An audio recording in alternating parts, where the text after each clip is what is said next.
नमस्ते।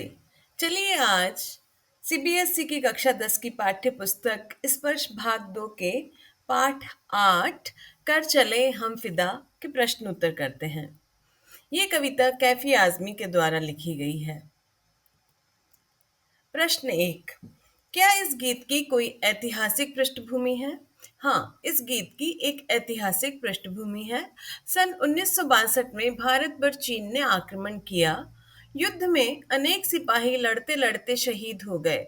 इसी युद्ध की पृष्ठभूमि पर हकीकत फिल्म बनी थी। इस फिल्म में भारत और चीन युद्ध की वास्तविकता को दर्शाया गया था। यह गीत इसी फिल्म के लिए लिखा गया था। प्रश्न 2।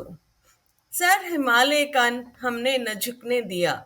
इस पंक्ति में हिमालय किस बात का प्रतीक है? इस पंक्ति में हिमालय भारत के मान सम्मान का प्रतीक है। 1962 में भारत चीन की लड़ाई हिमालय की घाटियों में लड़ी गई थी। हमारे अनेक सैनिक इस युद्ध में लड़ते हुए वीर गति को प्राप्त हुए थे।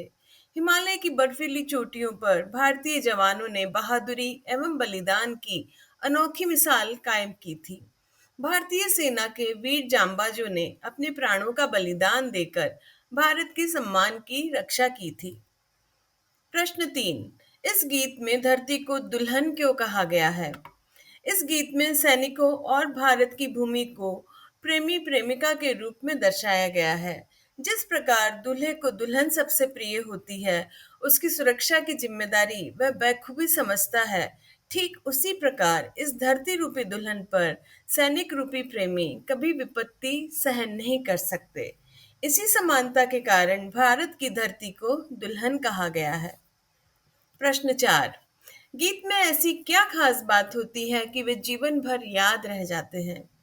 जिन गीतों में भावनात्मकता, मार्मिकता, सच्चाई, गेयता, संगीतात्मकता, लयबद्धता आदि गुण होते हैं, वे गीत जीवन भर याद रहते हैं। कर चले हम फिदा गीत में बलिदान की भावना स्पष्ट रूप से झलकती है। इसलिए यह किसी एक विशेष व्यक्ति का गीत न बनकर सभी भारतीयों का गीत बन गया। प्रश्न 5। कवि ने साथियों संबोधन का प्रयोग किसके लिए किया है? कवि ने साथियों शब्द का प्रयोग सैनिक साथियों व देशवासियों के लिए किया है। सैनिकों का मानना है कि इस देश की रक्षा हेतु हम बलिदान की राह पर बढ़ रहे हैं। हमारे बाद यह राह सूनी न हो जाए। सभी सैनिकों व देशवासियों को इससे सतर्क रहना होगा। प्रश्न 6।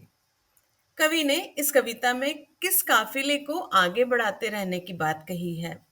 काफिले शब्द का अर्थ है यात्रियों का समूह। कवि ने इस कविता में देश के लिए न्योछावर होने वाले अर्थात देश के मान सम्मान व रक्षा की खातिर अपने सुखों को त्याग कर मर मिटने वाले बलिदानियों के काफिले को आगे बढ़ते रहने की बात कही है। कवि का मानना है कि बलिदान का यह क्रम निरंतर चलते रहना चाहिए, क्योंकि हमारा देश तभी सुरक्षित रह सकता है जब बलिदानियों के काफिले शत्रुओं को परास्त कर तथा विजय श्री को हासिल कर आगे बढ़ते रहेंगे। प्रश्न 7। इस गीत में सर पर कफन बांधना किस ओर संकेत करता है? इस गीत में सर पर कफन बांधना देश के लिए अपना सर्वस्व अर्थात संपूर्ण समर्पण की ओर संकेत करता है। सिर पर कफन बांधकर चलने वाला व्यक्ति अपने प्राणों से मोह नहीं रखता, बल्कि वह अपने प्राणों का बलिदान देने के लिए सदैव तैयार रहता है। इसलिए हर सैनिक सदा मौत को गले लगाने के लिए तत्पर रहता है। इस कविता का प्रतिपाद्य अपने शब्दों में लिखिए। प्रस्तुत कविता उर्दू के प्रसिद्ध कवि कैफी आजमी द्वारा रचित है। यह गीत युद्ध की पृष्ठभूमि पर आधारित फिल्म हकीकत के लिए लिखा गया है। इस कविता में कवि ने उन सैनिकों के हृदय की आवाज को व्यक्त किया है जिन्हें अपने देश के प्रति किए गए हर कार्य, हर कदम, हर बलिदान पर गर्व है। इसलिए इन्हें प्रत्येक देशवासी से कुछ अपेक्षाएं हैं कि उनके इस संसार से विदा होने के पश्चात वे देश की आन बान व शान पर आंच नहीं आने देंगे, बल्कि समय आने पर अपना बलिदान देकर देश की रक्षा करेंगे। खैर, निम्नलिखित का भाव स्पष्ट कीजिए। प्रश्न 1। सांस थमती गई, नब्ज जमती गई, फिर भी बढ़ते कदम को न रुकने दिया। उत्तर। इन पंक्तियों का भाव यह है कि हमारे वीर सैनिक देश रक्षा के लिए दिए गए अपने वचन का पालन अपने जीवन के अंतिम क्षण तक करते रहे। युद्ध में घायल इन सैनिकों को अपने प्राणों की जरा भी परवाह नहीं की। उनकी सांसें भले ही रुकने लगी तथा भयंकर सर्दी के कारण उनकी नब्ज चाहे जमती चली गई, किंतु किसी भी परिस्थिति में उनके इरादे डगमगाए नहीं। भारत माँ की रक्षा के लिए उनके कदम न तो पीछे हटे और न ही रुके। वे अपनी अंतिम सांस तक शत्रुओं का मुकाबला करते रहे। प्रश्न 2। खींच दो अपने खून से जमी पर लकीर, इस तरफ आन पाए रावण कोई। उत्तर। ये गीत की प्रेरणा देने वाली पंक्तियां हैं। कवि का भाव है कि भारत भूमि सीता की तरह पवित्र है। अगर कोई शत्रु रूपी रावण उसकी तरफ बढ़ेगा तो अपने खून से लक्ष्मण रेखा खींचकर सैनिक उसे बचाएंगे। अतः देश की रक्षा का भार उसी पर है। प्रश्न 3। छू न पाए सीता का दामन कोई, राम भी तुम्ही लक्ष्मण साथियों। इन पंक्तियों का भाव यह है कि भारत की भूमि सीता माता की तरह पवित्र है। इसके दामन को छूने का दुस्साहस किसी को नहीं होना चाहिए। ये धरती राम और लक्ष्मण जैसे अलौकिक वीरों की धरती है, जिनके रहते सीमा पर से कोई शत्रु रूपी रावण देश में प्रवेश कर देश की अस्मिता को लूट नहीं सकता। देश की पवित्रता की रक्षा राम और लक्ष्मण की तरह हमें करना है। अतः राम तथा लक्ष्मण का कर्तव्य हमें ही निभाना है। अतः हम सभी देशवासियों को मिलकर देश की गरिमा को बनाए रखना है, देश के मान सम्मान और उसकी पवित्रता की रक्षा करनी है। भाषा अध्ययन। इस गीत में कुछ विशिष्ट प्रयोग हुए हैं। गीत के संदर्भ में उनका आशय स्पष्ट करते हुए अपने वाक्यों में प्रयोग कीजिए। कट गए सर, नब्ज जमती गई, जान देने की रुत, हाथ उठने लगे। कट गए सर यानी बलिदान हो गए। घुसपैठियों द्वारा किए गए हमले में पठानकोट एयरबेस के कई सैनिकों के सर कट गए। नब्ज जमती गई, नसों में खून जमता गया। लेह की कड़ी सर्दी में जवानों की नब्ज जमती जाती है, फिर भी वे देश की रक्षा में सजग रहते हैं। जान देने की रुत, मातृभूमि के लिए कुर्बान होने का अवसर। अपने देश के लिए जान देने की रुत आने पर भूल से भी नहीं चूकना चाहिए। हाथ उठने लगे, जब देश पर आक्रमणकारियों के हाथ उठने लगें तो उसे काट देना चाहिए। योग्यता विस्तार। फिल्म का समाज पर प्रभाव विषय पर कक्षा में परिचर्चा आयोजित कीजिए। फिल्म का समाज पर प्रभाव। फिल्में हमारे समाज का प्रतिबिंब होती हैं। तत्कालीन समाज में जो कुछ घटित होता है उसका जीता जागता चित्र फिल्मों में दिखाया जाता है। इनका निर्माण समाज के द्वारा समाज में उच्च मानवीय मूल्यों की स्थापना एवं सामाजिक विकास के लिए किया जाता है। फिल्मों में एक ओर जहां समाज का मनोरंजन होता है, वहीं फिल्में समाज को संदेश देते हुए कुछ करने के लिए दिशा दिखा जाती हैं। हकीकत कुछ ऐसी ही फिल्म थी जिसे देखकर अपनी मातृभूमि के लिए कुछ कर गुजरने का जोश पैदा हो जाता है। फिल्में सामाजिक बदलाव लाने में भी बहुत महत्वपूर्ण भूमिका निभाती हैं।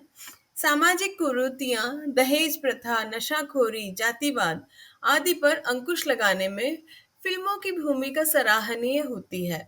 युवा पीढ़ी को संस्कारित करने में तथा उनमें मानवीय मूल्य प्रगाढ़ करने में फिल्मों का महत्वपूर्ण योगदान होता है। समाज के सामने अच्छी फिल्में आए, यह निर्माताओं का दायित्व है। परियोजना कार्य। आजाद होने के बाद सबसे मुश्किल काम है आजादी बनाए रखना। इस विषय पर कक्षा में चर्चा कीजिए। ये पूर्णतया सत्य है कि आजाद होना कठिन काम है। आजादी पाने के लिए लंबे समय तक संघर्ष करना पड़ता है, त्याग करना पड़ता है और हजारों को कुर्बान होना पड़ता है। इतनी कठिनाई से प्राप्त आजादी को बनाए रखना भी आसान काम नहीं है। आजादी प्राप्ति के समय जो विभिन्न जाति, धर्म, संप्रदाय, भाषा क्षेत्र आदि के लोग अपनी इस संकीर्णता को छोड़कर एकजुट होकर आजादी के लिए तन मन धन अर्थात सर्वस्व न्योछावर करने को तैयार थे, और जिनके अथक प्रयासों से आजादी मिली, वही बाद में जाति, धर्म, संप्रदाय, क्षेत्र, भाषा आदि के नाम पर अलगाववाद का समर्थन करते नजर आते हैं, जिससे हमारी एकता अनेकता में बदलने का खतरा उत्पन्न हो जाता है। ऐसी स्थिति का अनुचित लाभ उठाने के लिए कुछ शत्रु देश सक्रिय हो जाते हैं।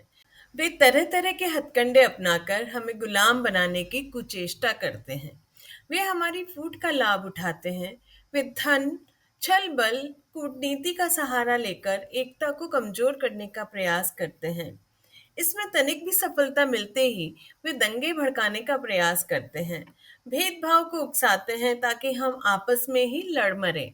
उन्हें तो इसी अवसर की प्रतीक्षा होती है। हमें भूल कर भी ऐसी स्थिति नहीं आने देनी चाहिए।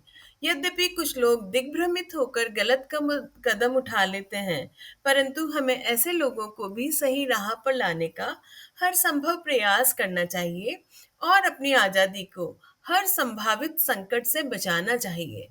अतः ये पूर्णतया सत्य है कि आजाद होने के बाद सबसे मुश्किल काम है आजादी बनाए रखना। शब्दार्थ और टिप्पणियां। फिदा यानी न्योछावर, हवाले, सौंपना, रुत यानी मौसम, हुस्न सुंदरता, रुस्वा बदनाम, खूं खून, काफिले यात्रियों का समूह, फतह जीत, जश्न खुशी मनाना, नब्ज नाड़ी, कुर्बानियाँ बलिदान, जमी जमीन, लकीर रेखा।